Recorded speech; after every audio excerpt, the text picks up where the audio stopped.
NDA सोबतचे काही पक्ष हे इंडिया आघाडीमध्ये सोबत येतील असं वक्तव्य संजय राऊतांनी केलंय।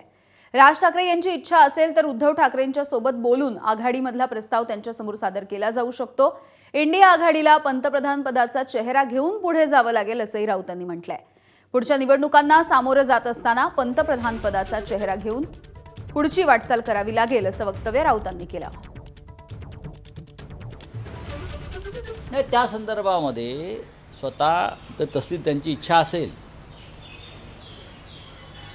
राज ठाकरे यांची, तर मला असं वाटतं की ते उद्धव ठाकरे साहेबांशी चर्चा करून त्याबाबत दिल्लीतल्या प्रमुख नेत्यांच्या समोर हा प्रस्ताव ठेवला जाईल। शेवटी बघा, हे आघाडीचे आम्ही मालक नाही आहोत, कोणी मालक नाही।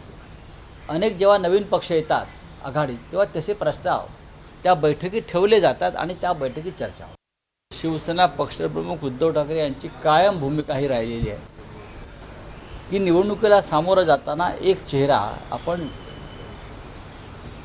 समोर आणला पाहिजे की हे आमचे नेते आहेत, हे आमचे प्रधानमंत्री आहेत, हे आमचे मुख्यमंत्री आहेत। पण महाविकास आघाडीचा जेव्हा निवडणुकीला सामोरे गेली तेव्हाही हा चेहरा जाहीर करायला आणि सांगायला आपण उशीर लावला।